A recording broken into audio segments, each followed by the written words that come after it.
Zeus, king of the sky and father of gods. In the heart of the ancient heavens, long before mortals walked the earth, the sky and the earth came together to birth a powerful generation of gods. From Gaia, the earth, and Uranus, the sky, came the Titans. Among them were Cronus and Rhea, destined to become the parents of an even greater lineage. Fearing a prophecy that his children would overthrow him, Cronus swallowed each newborn whole. One after another, they vanished into his dark stomach. Hestia, Demeter, Hera, Hades, and Poseidon. But when Rhea gave birth to her final child, Zeus, she could not bear to lose him. With cunning and sorrow, she hid him away in a secret cave on the island of Crete, entrusting him to the care of nymphs.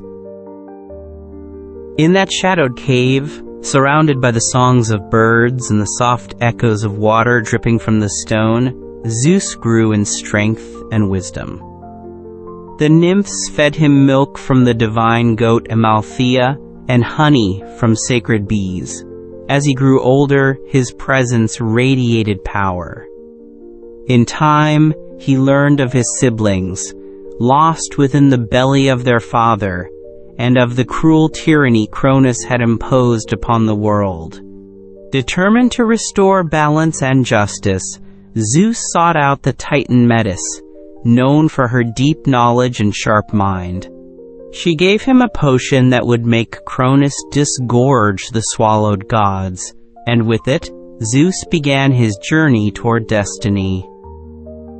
Disguised and daring, Zeus confronted Cronus and tricked him into drinking the magical elixir. One by one, his siblings emerged from the Titan's belly, reborn and enraged. No longer scattered and helpless, the young gods gathered under Zeus's leadership. With thunder in his eyes and storm in his voice, Zeus led them in a war against the Titans, a battle that shook the foundations of the cosmos. The war lasted 10 long years. Mountains crumbled and oceans boiled. Eventually, the Titans fell, cast down into the dark abyss of Tartarus. From the ruins of war rose a new order, and at its head stood Zeus, the god of sky and thunder, crowned as the king of Olympus. From his great throne upon Mount Olympus, high above the mortal world, Zeus looked out over the land, the seas, and the heavens. His voice rolled like thunder across the hills, and his gaze pierced like lightning through the clouds. He became the keeper of law and order, the protector of oaths, and the bringer of justice. Clouds gathered at his command, and rain fell where he willed. The eagle flew at his side, a symbol of his majesty, while the scepter and thunderbolt became emblems of his authority. No god, no mortal, dared defy him without consequence. Yet Zeus was not merely a figure of wrath. He was also a god of balance, who sought peace where war had raged. Though Zeus ruled with a commanding hand, he was not without companionship. His queen, Hera, stood beside him on Olympus, proud and powerful in her own right. As the goddess of marriage and women, Hera's spirit was regal, yet her heart bore the weight of her husband's many betrayals. For Zeus, mighty though he was not known for fidelity. Countless affairs marked his immortal life. Mortal women, nymphs, and even goddesses drew his attention, and from these unions were born demigods and heroes, each bearing fragments of divine power. Yet Hera, in her eternal role as queen, endured, her jealousy and rage shaping stories as much as Zeus's thunder ever did. The children of Zeus were many and legendary. Athena sprang fully grown from his forehead, a warrior maiden clad in armor, born from his union with Metis, whom he had swallowed in fear of prophecy. Apollo and Artemis, twin lights of the sun and moon, were born to Leto after a difficult birth, for Hera had chased the mother across the earth. Hermes, the swift-footed messenger, came from Maia, while Dionysus, god of wine and revelry, was born of Semele, a mortal consumed by Zeus's true form. These offspring, gods and demigods alike, shaped the myths of Greece and carried their father's legacy far beyond Olympus, into the hearts of mortals and the rhythm of time. Zeus's power extended far beyond Olympus. When the world trembled with injustice, it was Zeus who was called upon to restore balance. He judged both gods and mortals, punishing those who broke sacred oaths or defied divine order. The ancient Greeks believed that the thunderstorm was his anger made visible, and the bright bolt of lightning was his hand striking the earth. Yet he also bestowed blessings, rain upon thirsty fields, justice in the courts of men, protection to travelers under the sky. He was a ruler not of tyranny, but of balance, forever watching, forever weighing, holding in his heart both storm and stillness. But not even Zeus could control all things. The fates, ancient and mysterious, wove the destiny of gods and men alike, and even Zeus respected the thread they spun. While he commanded the heavens and held dominion over storms and kings, he too knew the limits of his power. He sought to outwit prophecy, to bend destiny in his favor, but time and again, fate found its way. This struggle between will and destiny gave depth to his character, a king who knew glory and fear alike. In his moments of doubt, he mirrored humanity, great in strength, yet humbled by forces beyond his grasp. Zeus was a god of contradictions. He was both protector and destroyer, faithful husband in name, yet restless in desire. He loved justice, yet sometimes acted with impulsive wrath. These paradoxes made him more than a distant god.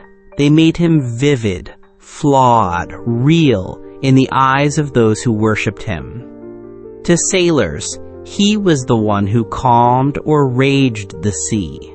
To rulers, he was the symbol of kingship and judgment. To lovers and poets, he was the source of passion and the spark of divine drama. Through every temple and tale, Zeus reigned not just as god, but as story incarnate. His symbols told their own tale. The thunderbolt, forged by the Cyclopes in the depths of the earth, was his weapon and his voice, cleaving clouds and shattering silence. The eagle, fierce and watchful, soared as his herald. The oak tree, mighty and enduring, stood as a living emblem of his power. Sacrifices were made in his name upon high peaks and ancient altars, prayers whispered into stormy winds. His presence was invoked in treaties and oaths, his name called in moments of fear and reverence alike. To speak of Zeus was to speak of the sky, ever present, watching, full of light and shadow. Despite his celestial rule, Zeus often descended to the world of mortals. In disguise, he walked among shepherds and queens, kings and wanderers. Sometimes he tested the hearts of men. Other times he sought love and left behind children destined for greatness. Heroes like Heracles, Perseus, and Helen of Troy bore his divine blood, and their stories echoed his presence. Yet Zeus was not always welcome. His affairs caused strife and suffering, as jealous Hera pursued vengeance against both mother and child. Mortals were caught in the games of the gods, and though Zeus held power, he could not shield all from the consequences of his desires. In Olympus, Zeus presided over the divine court, where gods gathered to debate and decree. From the clouds above, he heard their grievances, resolved their disputes, and at times imposed silence with a mere glance. His authority was not unchallenged. Poseidon questioned him, Hera plotted against him, and even mortals dared to defy him. But always, Zeus restored order, for none could truly overthrow the king of the gods. His lightning reminded all of his supremacy, and his will became law. Yet he listened, sometimes with patience, sometimes with fury, for even a god must reckon with the voices of those he leads. As time wore on, myths shifted and new gods rose in other lands, but Zeus remained a figure of awe. Temples to him stood tall in Olympia and Dodona, where priests interpreted the rustle of oak leaves as his voice. Every 4 years, the Olympic Games were held in his honor, uniting city-states in a rare peace to celebrate strength and excellence. His image appeared in statues of marble and bronze, majestic and stern, his gaze eternally fixed beyond the horizon. Even as stories faded and gods grew quiet, the thunder in the sky reminded all who listened that Zeus had once ruled from above. To this day, the myth of Zeus endures, not merely in ancient texts, but in the minds of those who dream of power, justice, and the storm. He is the archetype of the ruler, strong, flawed, commanding, and wise. His tale reminds us that even gods must choose between impulse and duty, that greatness carries burden, and that the sky, in all its thunder and light, holds the memory of stories once told.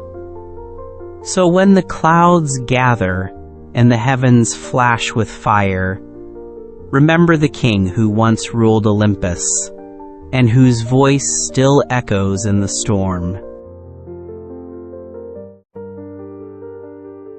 Hera, queen of Olympus and guardian of marriage.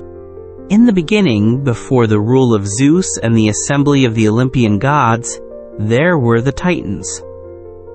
From this older generation came Cronus and Rhea, and from them, the next divine order was born.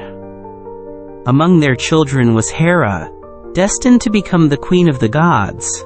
Like her siblings, Hestia, Demeter, Hades, and Poseidon, she was swallowed at birth by Cronus, who feared a prophecy that his own children would overthrow him. But Zeus, the youngest, was hidden away, and when he came of age, he freed his siblings from their father's stomach. Thus Hera, reborn into the light, stood among the gods not only as a survivor, but as one who would come to reign with pride and strength. Hera's beauty was unmatched, regal and commanding. She walked with the grace of the heavens and held in her eyes the storm and silence of divine wisdom. When Zeus first saw her, he was overcome with desire. He courted her. Though Hera resisted, she was not easily won. Zeus transformed himself into a shivering bird, seeking shelter in her arms.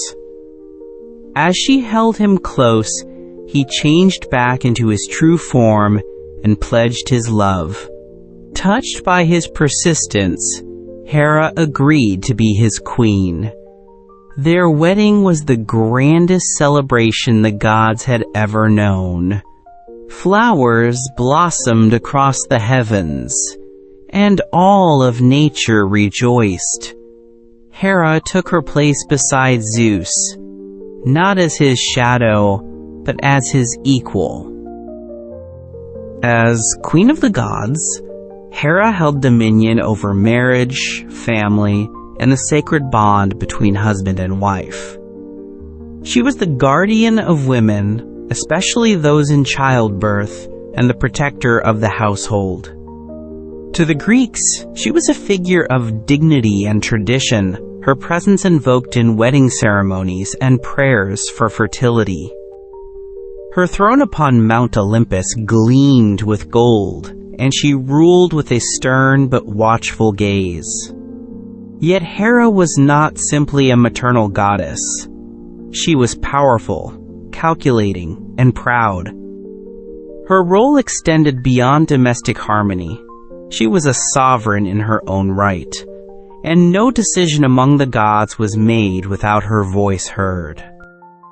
Still, Hera's story is filled with sorrow and fury, for though she was the goddess of fidelity, her own marriage was haunted by betrayal. Zeus, ever restless, took lovers among mortals, nymphs, and other goddesses, leaving behind children born of deceit. Hera's heart burned with anger, not only at Zeus but at those who bore his children. She became known for her jealousy, a divine wrath that fell not upon her husband, but on his lovers and offspring. Yet this rage was not mindless. It came from wounded pride, from a goddess who embodied loyalty, witnessing her union mocked by infidelity. Her vengeance was fierce, but it was never without cause. Among the most famous of her torments was that of Leto, a goddess who bore Zeus's children, Apollo and Artemis. Hera, refusing to allow Leto a place to give birth, commanded the earth to deny her sanctuary. At last, the floating island of Delos took pity and allowed the twins to be born there. In another tale, Hera persecuted Heracles, the mightiest of Zeus's mortal sons. From his infancy, she sent serpents to kill him in his cradle. When that failed, she continued to plague his life with trials. Yet even Heracles, hated by Hera, would one day be welcomed to Olympus and wed to her daughter, Hebe. Hera's rage was fiery, but her story was always more than revenge. Hera's sacred animals and symbols revealed her majestic nature. The peacock, with its iridescent feathers like eyes watching the world, was most closely tied to her. It was said that the 100-eyed giant Argus, once her servant, had his eyes placed in the bird's tail after death, a tribute to vigilance and loyalty. The cow, gentle and nurturing, symbolized her maternal role, while the lion, fierce and royal, reflected her authority. Her temples were among the oldest in Greece, particularly at Argos and Samos, where worshippers brought offerings in hopes of her favor. Festivals like the Heraea celebrated her greatness with races and rituals dedicated to women and marriage. Though she often seemed harsh, Hera was also a goddess of structure and fairness. She despised chaos and disorder, particularly when it threatened the sanctity of vows. She upheld tradition and the rights of union. In a world of shifting alliances and ever-changing affections, Hera was the embodiment of permanence and divine law. Mortals and gods alike feared her disapproval. Those who broke oaths or betrayed their partners knew her punishment would be swift. Yet those who honored marriage and respected the divine order found in her a powerful protector. Her love was difficult to earn, but enduring once given, and her blessings shaped generations. Among the Olympians, Hera stood as a balancing force. Zeus might be king, but it was Hera who often called him to account. She opposed him when his decisions brought disorder. In the Trojan War, she supported the Greeks in defiance of Paris, who had insulted her by favoring Aphrodite in a divine contest of beauty. Her support shaped the tide of war, showing that her influence was not confined to the hearth, but extended to battlefields and thrones. She was a strategist, often working behind the scenes to guide events. Her plans were patient, her mind sharp.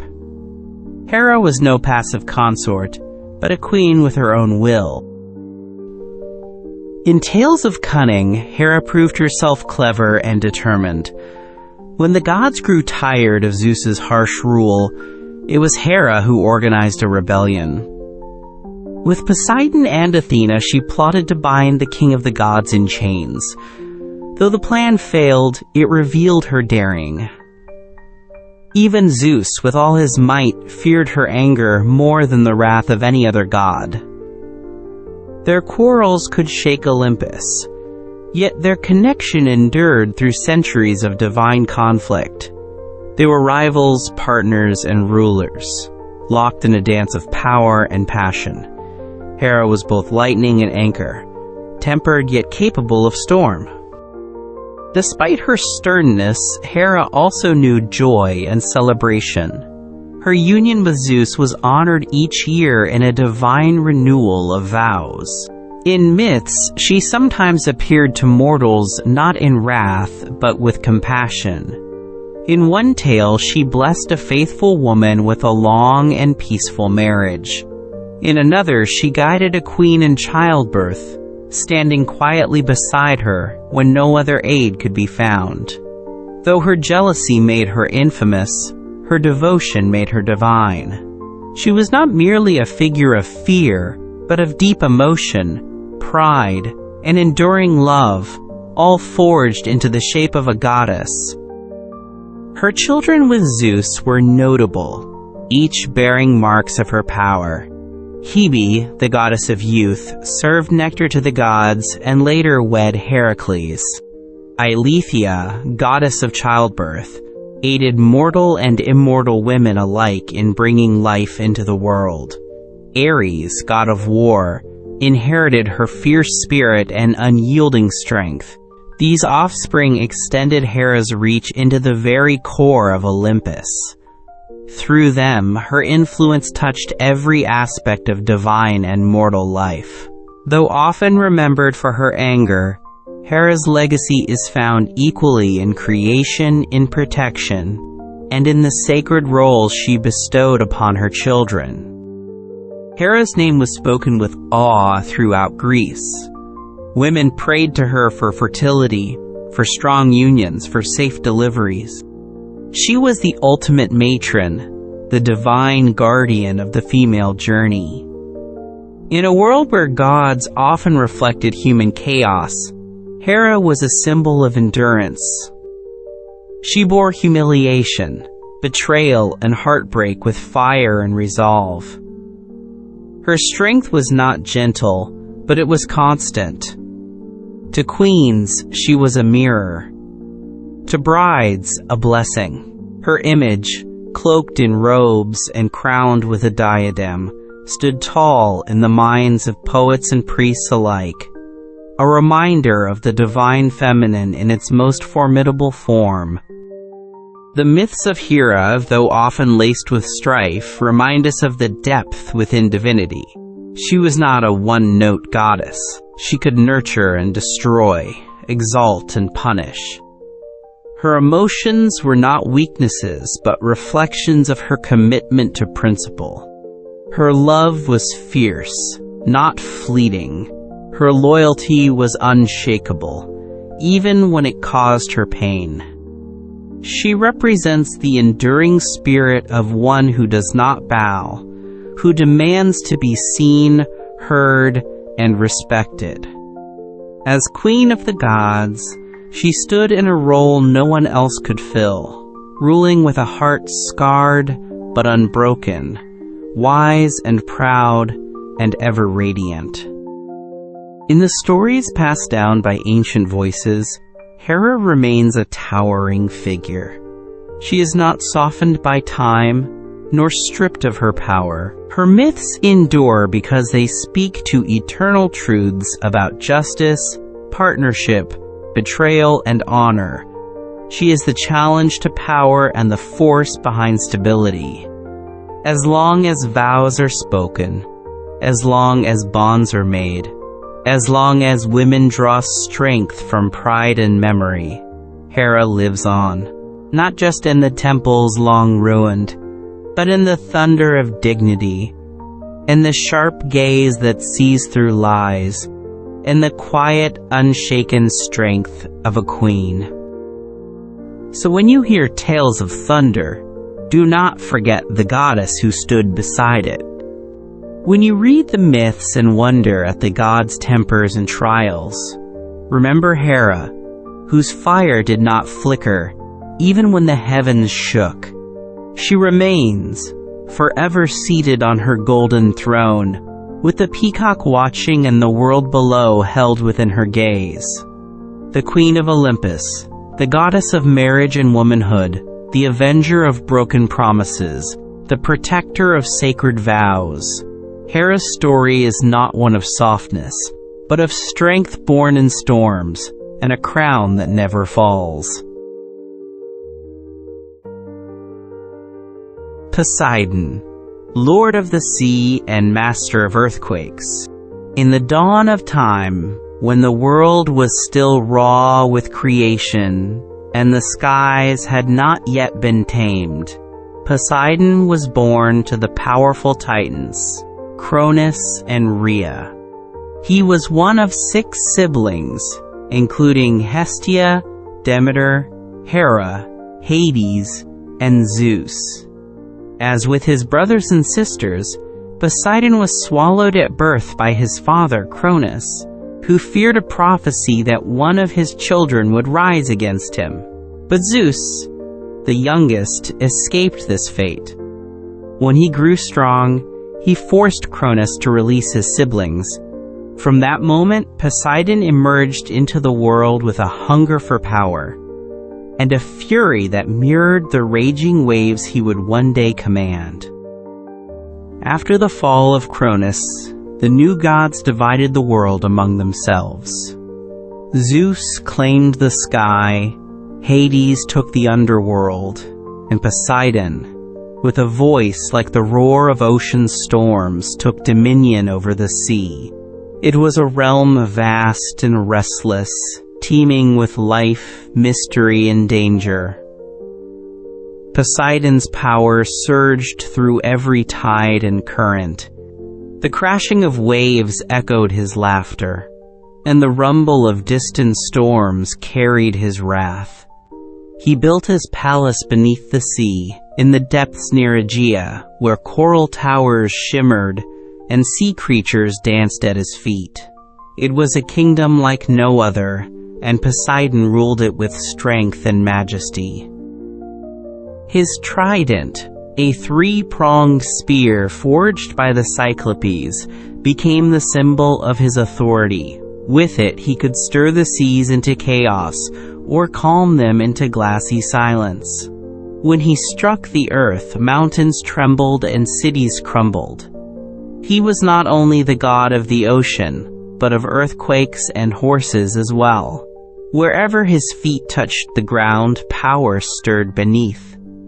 Sailors prayed to him for safe passage, while those who angered him often met with shipwrecks and storms. Poseidon was as unpredictable as the waters he ruled, sometimes kind and generous, other times wild and merciless. He was the sea in all its moods, magnificent and terrifying. Poseidon's presence was known throughout the mortal world. The Greeks worshipped him in coastal cities and built temples near harbors and cliffs, hoping to earn his favor. In the city of Corinth, his worship was central, and in Athens, he once competed fiercely with his brother Zeus and sister Athena for the city's devotion. When the people were asked to choose their patron god, Poseidon struck the earth with his trident and caused a spring to erupt. But the water was salty, and Athena's gift of the olive tree proved more valuable. She won the city's heart, and Poseidon, though proud, accepted the outcome with reluctant grace. Though he ruled the sea, Poseidon often came ashore. He walked among mortals, sometimes in disguise, sometimes with all the majesty of the ocean. His temper was legendary, and so was his passion. Like his brother Zeus, Poseidon had many lovers, both mortal and divine. From these unions came powerful offspring, Some were monstrous, others heroic. One of his most feared sons was Polyphemus, the one-eyed Cyclops who later crossed paths with the clever Odysseus. Another was Theseus, the great hero of Athens, who many believed was born of Poseidon's union with the Athenian princess Athena. Through his children, Poseidon's presence shaped the myths of gods and men. Poseidon's wife was Amphitrite, a sea goddess and one of the 50 Nereids, daughters of the old sea god Nereus. At first, Amphitrite rejected Poseidon's proposal and fled to the ends of the sea to escape him. But Poseidon, determined to make her his queen, sent a dolphin to persuade her. The dolphin found her, soothed her fears, and convinced her to return. In gratitude, Poseidon placed the dolphin among the stars as a constellation. Amphitrite took her place beside him in the underwater palace, reigning with grace. She bore him several children, including Triton, who had the upper body of a man and the tail of a fish. Despite his marriage, Poseidon, like many gods, was not bound by mortal standards of fidelity. His romances brought both blessings and destruction.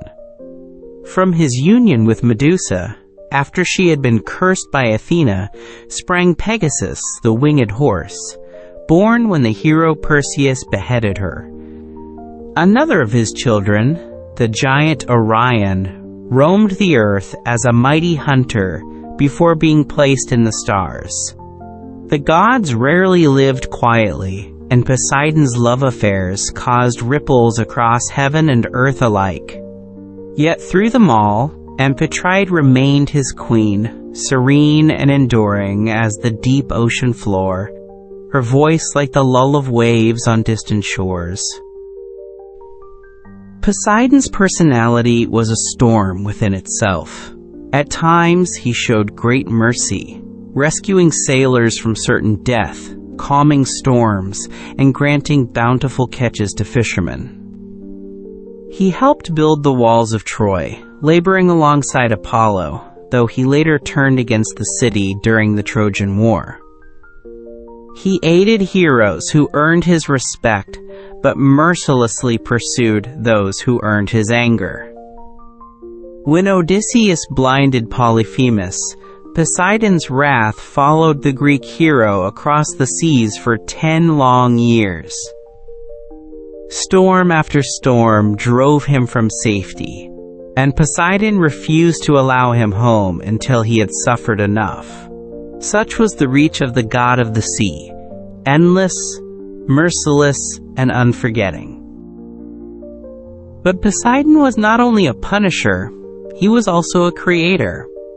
He was said to have raised islands from the sea, reshaping coastlines with the swing of his trident. He gave mankind the first horse, born of the waves or struck from the earth, depending on the tale. Horses, wild and proud, were sacred to him.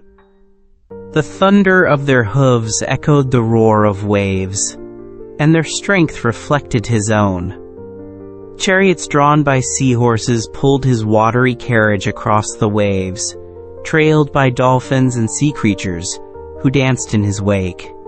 Poseidon was movement incarnate, rushing, breaking, reforming, always restless. Even among the gods, Poseidon held a special place. He was second only to Zeus in power, and his voice carried weight in every divine council. Though they were brothers, Poseidon and Zeus often clashed. They vied for influence, argued over decisions, and occasionally conspired against one another. Yet their bond, forged in the war against the Titans, endured. They were the two pillars of the world above, sky and sea. When the Olympian order needed strength, it looked to Zeus and Poseidon alike. Hades ruled the depths below, but it was Poseidon whose moods stirred the surface world, and his presence was never far from mortal affairs. Despite his might, Poseidon was not invincible. He was subject to fate, to the will of the fates, who spun the lives of gods and men. He could not prevent Troy's fall, nor could he always shield his children from harm. He experienced sorrow and anger, pride and shame, just as mortals did.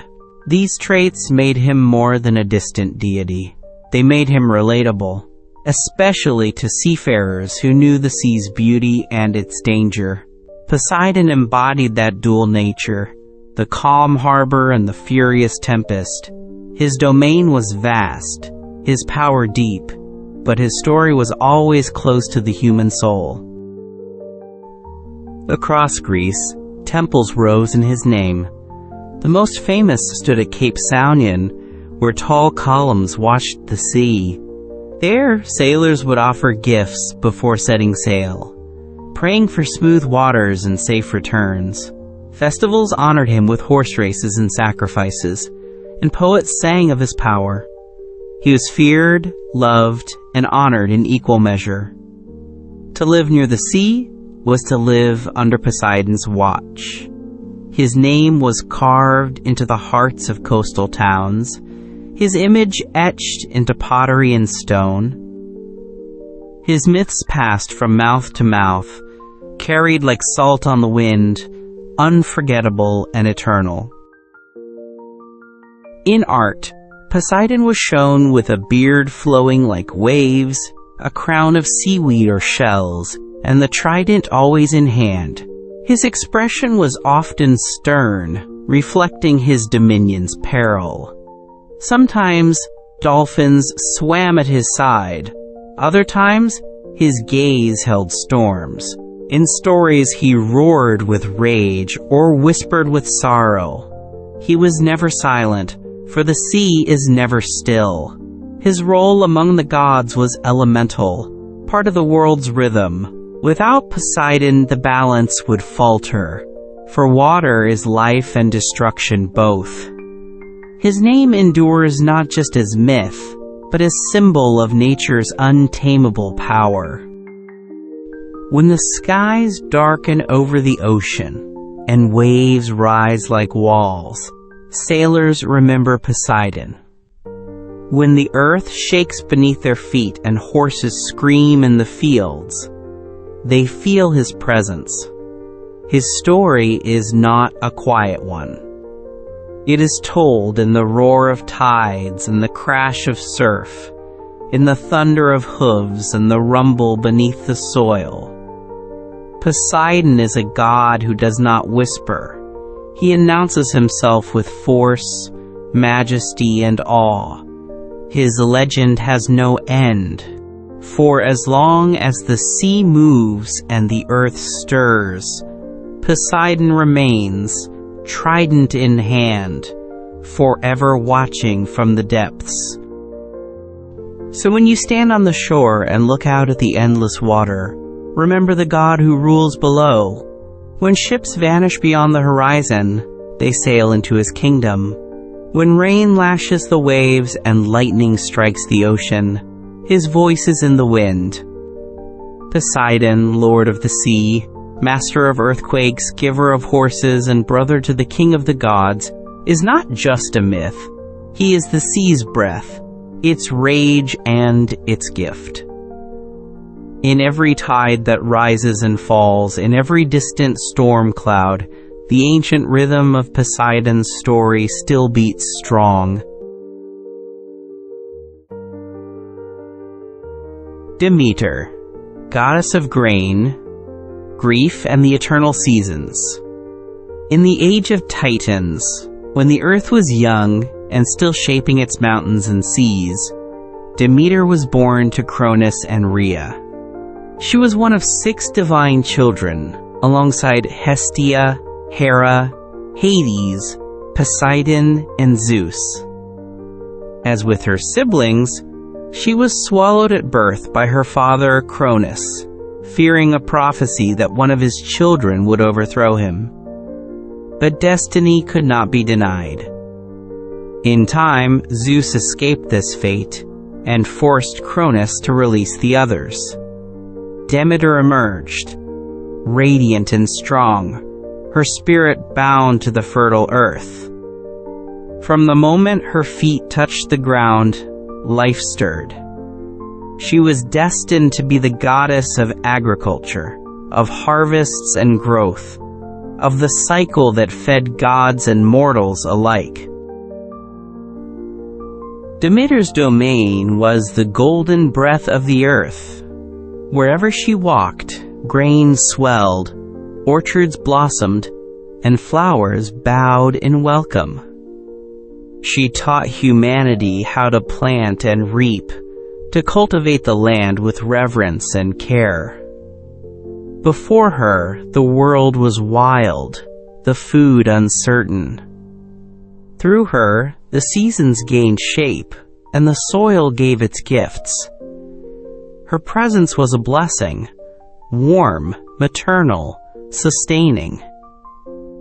She lived not among the clouds of Olympus, but close to the ground, where roots coiled and seeds dreamed. Her temples were built in fertile plains and beside fields heavy with crops. Farmers honored her with offerings of barley and first fruits, knowing that without Demeter, famine would soon follow. Demeter's heart, though generous, was not untouched by sorrow. Her most cherished companion was her daughter Persephone, born of her union with Zeus. The girl was bright as springtime, her laughter ringing like birdsong across the meadows. Demeter kept her close, never allowing Persephone to stray too far. Together they wandered fields and forests, guardians of life and green things. But the world beneath held shadows even the goddess could not foresee. One day, while Persephone picked flowers on the plain of Nysa, the earth split open, and Hades, lord of the underworld, rose in his chariot of black horses. He seized the girl and dragged her into the depths, the petals she held falling behind her, like whispers of innocence lost. Demeter heard her daughter's cry, faint and distant, and felt a pain she had never known. She searched the world endlessly, tearing across continents, refusing to eat or rest until Persephone was found. She lit no hearth fires and allowed no crop to grow. The fields withered beneath her grief. Livestock starved. Humanity cried out in hunger, but Demeter would not be moved. She disguised herself and wandered as a mortal sorrow carved into her features. At last, she reached the palace of Eleusis, where she was taken in by the king and queen. There, in silence, she nursed her heart, while the world above fell deeper into hunger. Even the gods began to tremble at the silence of the soil. At Eleusis, Demeter revealed her power. She tried to make the queen's son immortal by bathing him in fire, but was stopped before the ritual could be completed. In response, she commanded a temple to be built in her honor, and there she sat, mourning. The earth, deprived of her care, lay barren. Nothing grew. Rivers slowed. Trees dropped their leaves in despair. At last, Zeus himself intervened, fearing that all life would perish. He sent Hermes to the underworld with a message for Hades: release Persephone. Hades, bound by his own longing, agreed, yet not before tricking Persephone into eating a few seeds of pomegranate, food of the dead. Because of this, she could not fully return to the living world. A compromise was struck. For part of the year, Persephone would dwell with her mother on the earth, bringing spring and summer in her wake. For the other part, she would return to Hades, and the world would mourn with Demeter in autumn and winter. This sacred cycle, born of loss and reunion, became the rhythm of the seasons. When Persephone rose, flowers opened. When she departed, the fields turned brown. Demeter's grief was now ritual, her love woven into the fabric of time. Her pain had transformed the world, and through it, the Greeks came to understand the deep ties between life and death, joy and sorrow, growth and rest. The Eleusinian mysteries arose from this myth, a sacred tradition shrouded in secrecy.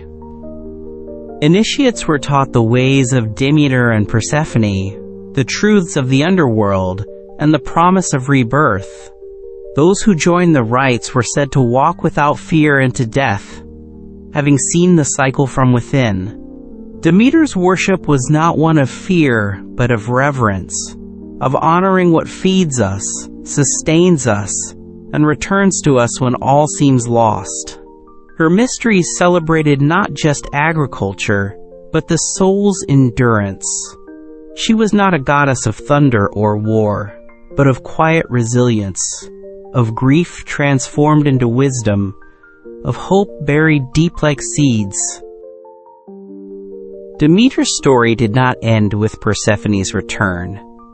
She remained ever vigilant, ever maternal, her care extending beyond fields to the hearts of mothers and daughters everywhere. She continued to shape the land, to nurture mortals, and to remind the gods that even divine hearts can break.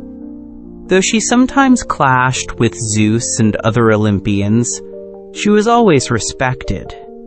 Her power was elemental, grounded, undeniable. When mortals disrespected her rights or harmed the earth, her wrath was subtle but devastating. Failed crops, endless droughts, the slow silence of abandoned fields. But when honored, she gave back tenfold: abundance, health, and the promise of spring after even the coldest winter. In art, Demeter was often depicted with sheaves of wheat or a torch in hand, her face serene but solemn. Her robes flowed like furrows in a field, her crown made of corn or poppies. She stood not in triumph, but in patience and dignity. Sometimes Persephone stood beside her, hand in hand, a reminder that love, even when wounded, endures. Demeter's voice was the rustle of grain in the wind, her breath the warmth of a sunlit morning. Her presence was not loud, but it was always felt. Every harvest carried her blessing, every seed planted in hope bore her mark. To call upon Demeter was to call upon life itself. Though often seen as nurturing, Demeter was not without her storms. Her sorrow had once stopped the world, and her anger could do the same. When mortals challenged her power, they paid dearly. One such tale tells of Erisichthon, a man who desecrated her sacred grove. In revenge, she cursed him with unending hunger. No matter how much he ate, he remained starving, eventually devouring himself in desperation. Through such myths, Demeter taught respect for nature and the divine. Her lessons were etched in grain and hunger alike, in the bounty of a full harvest and the fear of a barren year. She was balance personified, both gift and warning.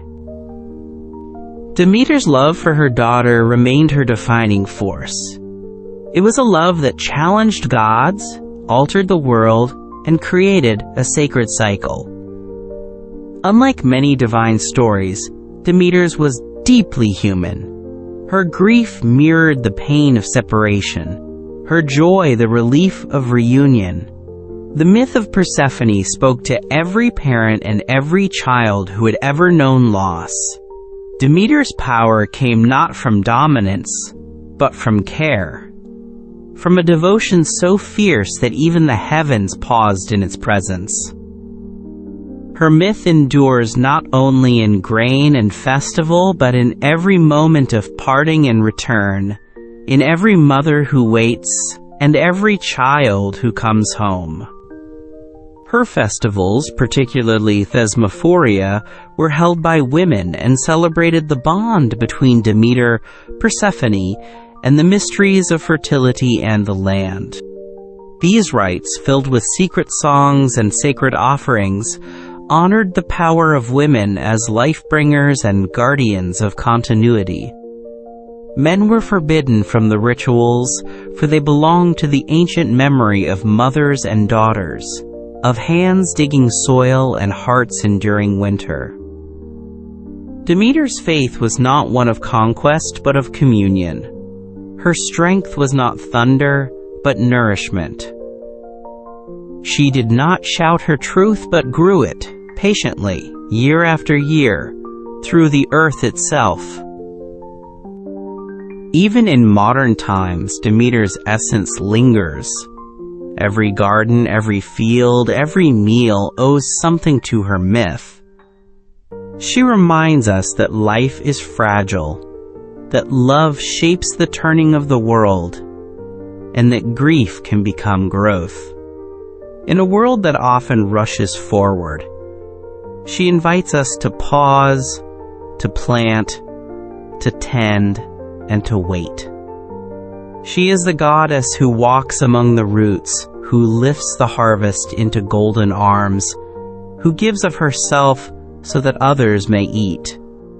To tell her story is to honor the earth beneath our feet, and the hands that keep it fertile through season, sorrow, and hope. So when the first shoots rise in spring and the air warms with the scent of new life, think of Demeter. When the leaves fall and the fields sleep under snow, remember her patience. Her tale is in every seed and every meal, every farewell and every reunion. She is not just a goddess of grain, but of memory, of care, of sacred cycles that bind all things together. Demeter does not rule from afar. She walks among us, her story written in soil and soul alike, eternal as the earth, and ever returning. Like the daughter, she still calls back from shadow into light.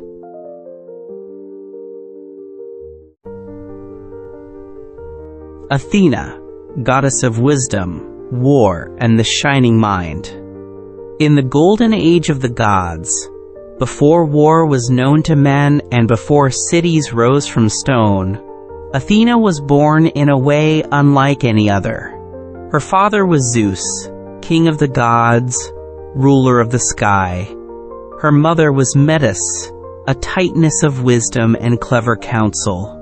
When Zeus learned that Metis would bear a child more powerful than himself, he feared the prophecy and swallowed her whole, hoping to stop fate. But fate is never so easily denied. Within Zeus, Metis continued to live, and from their union, a daughter took shape. She grew not in a womb, but in the mind, forged of intellect, clarity, and unshakable strength. Her birth would soon shake Olympus itself. One day, as Zeus groaned with pain from a terrible headache, he called upon Hephaestus, the smith of the gods, to strike his head with an axe and relieve the pressure. With a single blow, the sky cracked with sound, and from Zeus's forehead sprang Athena, fully grown, clad in gleaming armor, with a spear in hand and a shield upon her arm. The gods watched in awe. Here was no infant goddess, but a radiant warrior and sage, born not of flesh, but of thought. The air shimmered with her brilliance. She stood proud and unflinching, her gray eyes calm as still water, her presence both commanding and serene. From that moment, Athena claimed her place among the Olympians. She was the goddess of wisdom, strategy, crafts, and just war. She did not favor reckless violence or brute force, but the well-laid plan, the clever tactic, and the noble cause. She taught mortals how to think, how to build, how to reason. She gifted them tools and ideas, plows to till the soil, looms to weave cloth, numbers to measure, and laws to govern. She guided poets and philosophers, warriors and kings. Unlike her half-brother Ares, god of bloodlust and fury, Athena represented discipline in battle. She stood for defense, honor, and wisdom over chaos, a goddess of the mind as much as of the blade. Athena took no lover, nor did she marry. She was known as the Virgin Goddess, her chastity a symbol of independence and strength. No one owned her heart. Her power was her own, untouched by longing or desire. She had no children, but she nurtured countless heroes, guiding them with her sharp mind and steady hand. She aided Perseus in his quest to slay Medusa, giving him the mirror-like shield that allowed him to strike without meeting the creature's deadly gaze. She helped Odysseus survive the trials of the Trojan War and the long journey home, whispering strategies into his ear, shaping his fate not with muscle, but with intellect. Her presence was woven deeply into the life of Athens, the city that bore her name. When the gods gathered to offer gifts to the people of a new city, Athena stood against her uncle Poseidon, who wished to claim it for himself. He struck the ground with his trident, and salt water sprang forth. But Athena planted an olive tree, its silver leaves shimmering in the light, its fruit offering food, oil, and wood. The people saw the value of her gift and chose her as their patron goddess. The city was named Athens in her honor. And atop its highest hill rose the Parthenon, a temple of perfect harmony dedicated to her eternal wisdom. In that city, Athena watched over artisans and thinkers, lawmakers and soldiers. She became a symbol of civilization itself. Statues of her showed her in shining armor with her shield, Aegis bearing the head of Medusa, and an owl perched near her sacred bird, a symbol of insight and vigilance. She taught mortals to temper ambition with reason, to weigh choices with care. She was stern but fair, kind but never sentimental. Her justice was pure and unwavering. In times of war, she stood beside generals who fought for right, not conquest. In times of peace, she sat among scholars, her voice shaping philosophy and invention. Though wise, Athena was not without moments of wrath. When the weaver Arachne boasted that her skill was greater than the goddess's own, Athena challenged her to a contest. Both women wove tapestries of stunning beauty. Arachne's work was flawless, but it mocked the gods. Enraged by her insolence, Athena tore the tapestry and touched Arachne's head. The girl transformed into a spider, doomed to weave forever. Yet even in punishment, Athena taught a lesson, that pride must not overshadow reverence, and that talent must be tempered with humility. Her judgments were never cruel, but always deliberate, rooted in a sense of divine balance. Athena also played a crucial role in the Great Trojan War, siding with the Greeks after Paris, Prince of Troy, insulted her by choosing Aphrodite as the fairest among the goddesses. Athena's guidance shaped many moments of that war. She offered wisdom to Achilles and strength to Diomedes. She calmed storms and emboldened hearts. She protected heroes like Odysseus, who honored her above all. When Troy fell, it was partly due to the cunning mind Athena inspired in the Greeks. The building of the wooden horse, the strategy of silence, the patience to wait. She was war as a game of wit, not brute devastation. Among the gods, Athena stood apart. She was Zeus's favorite child, born of his very mind, and often entrusted with his most important missions. The other gods respected her, though some, like Eris, envied her calm power. She was not one to scheme for control or stir up jealousy. She did not entangle herself in the dramas of Olympus. She walked her own path, firm and deliberate. Even Hera, queen of the gods, found little to challenge in Athena. The goddess of wisdom did not compete for affection or dominance. Her purpose was ever clear: to bring light to darkened thought, to guide, to protect, and to teach. Though she claimed no romantic partner, Athena was not without deep connections. She held affection for mortals who showed intelligence and virtue. She took in the orphan Erichthonius, born of the earth, and raised him as her own in the city of Athens. She taught him laws and arts, made him wise and just, and he became a legendary king. Such was her style: quiet nurturing of potential, not loud declarations of love. Athena gave to mortals the gifts that could outlast even the favor of the gods: knowledge, discipline, and the courage to think. She was a mother of minds, a weaver of destiny through intellect. Her festivals were many, and her worship widespread. The Panathenaea was the grandest, celebrated in Athens with music, poetry, games, and offerings. It honored her not just as a goddess of war, but as the very soul of the city.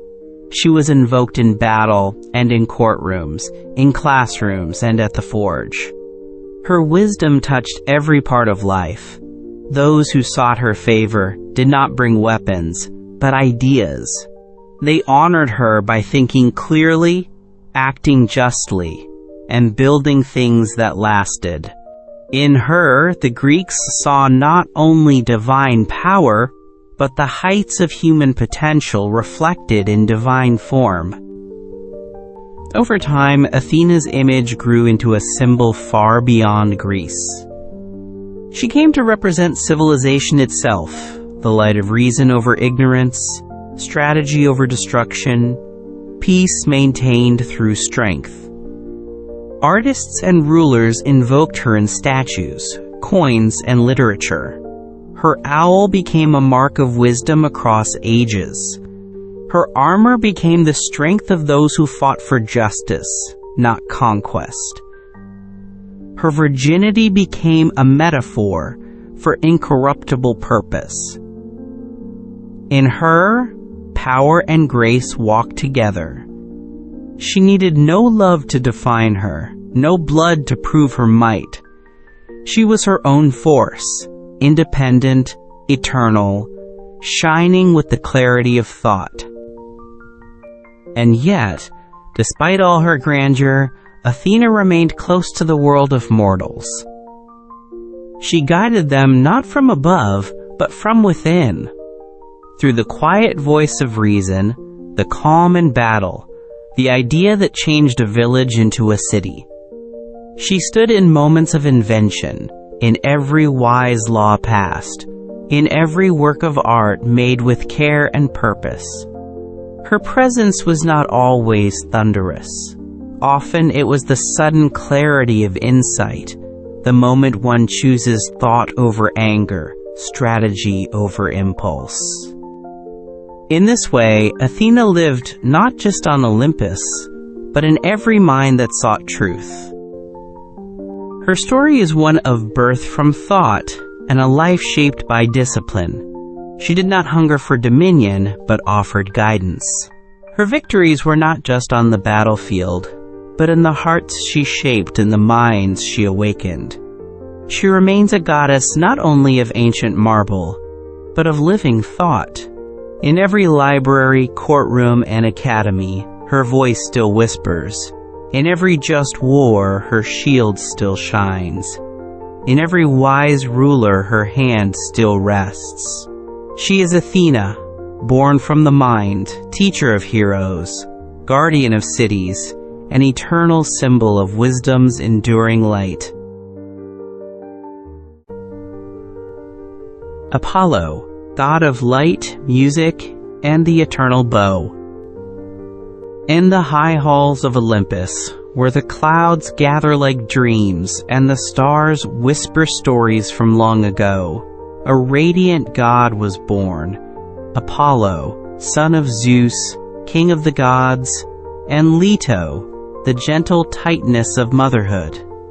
His birth was not peaceful. Hounded by the jealous wrath of Hera, who despised Leto for bearing Zeus's children, the mother wandered the earth in search of a place to give birth. Mountain and meadow turned her away, frightened by Hera's decree. At last, the floating island of Delos welcomed her. There, under the gaze of the heavens, Leto gave birth to twin deities. First, Artemis, the huntress, and then Apollo bathed in golden light, a cry of music in his first breath. Even as an infant, Apollo glowed with divine power. The moment he touched the earth, the island bloomed.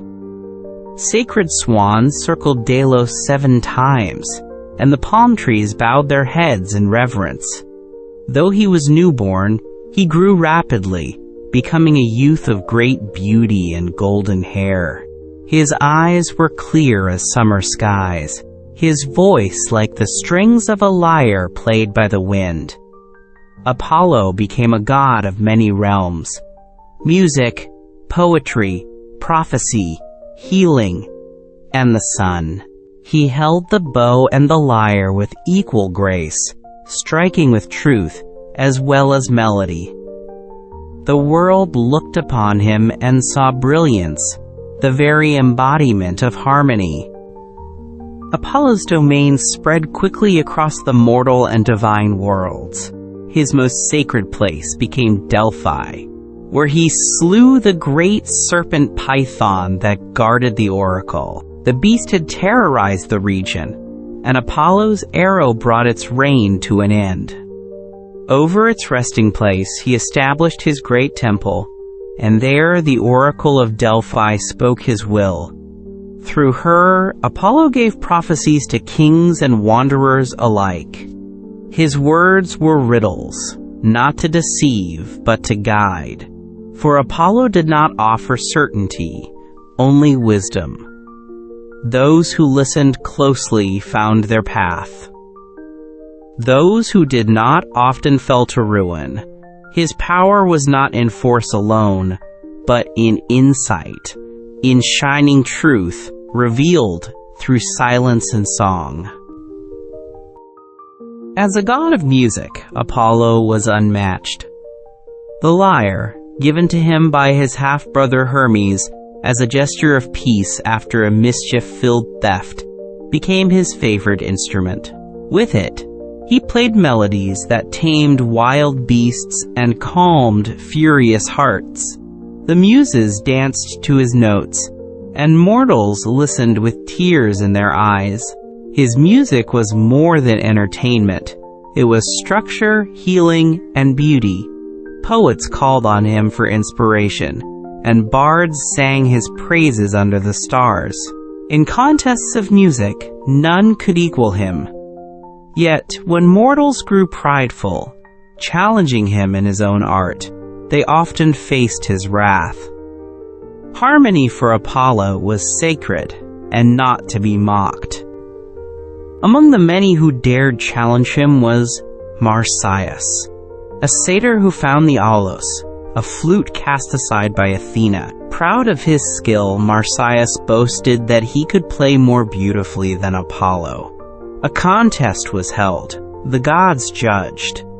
At first, both played well, but then Apollo turned his lyre upside down and sang as he played, something Marsyas could not do. He lost, and Apollo, though radiant, could be cruel in justice. He punished Marsyas by flaying him alive, a brutal warning that arrogance, when faced with divine mastery, bears a bitter price. In this, Apollo was not unkind without cause. His justice, though hard, upheld the sacred order of excellence and respect.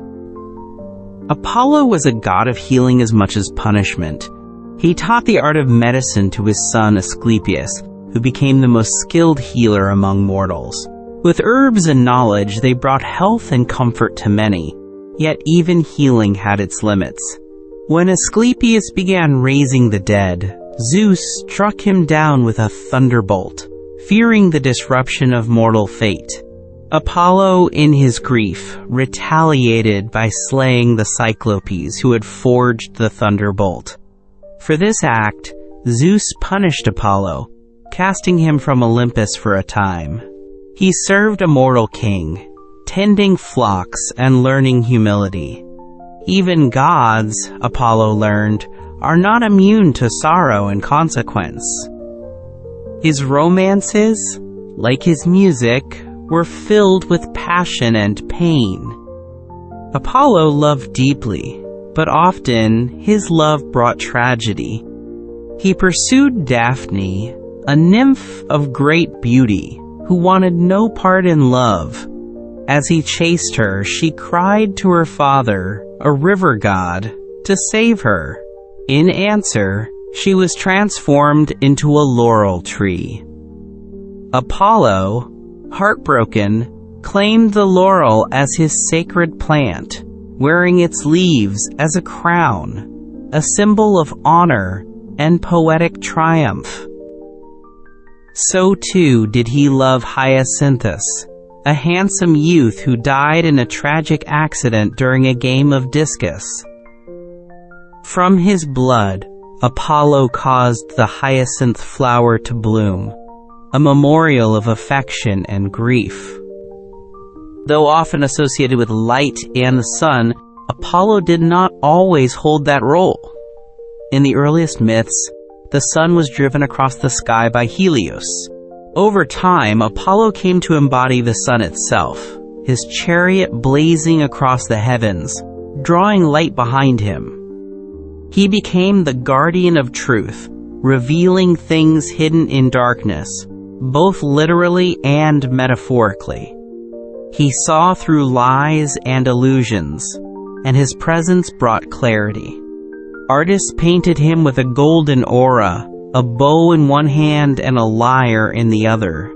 His expression was calm, but his gaze burned like sunlight, comforting, yes, but also inescapable. Apollo also played a part in the Trojan War, though his loyalties were not with the Greeks. When Agamemnon dishonored his priest by refusing to return the priest's daughter, Apollo sent a plague upon the Greek army, his arrows striking the air itself with sickness. Only when the girl was returned did the god relent. Later he aided Hector, guiding his spear and protecting him until fate called him to fall.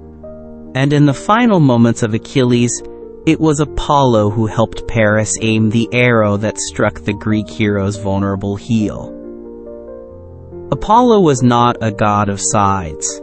He served justice as he saw it, and often favored honor over victory. He had many siblings, born of Zeus's many unions. Artemis, his twin, the goddess of the moon and the hunt, was closest to him.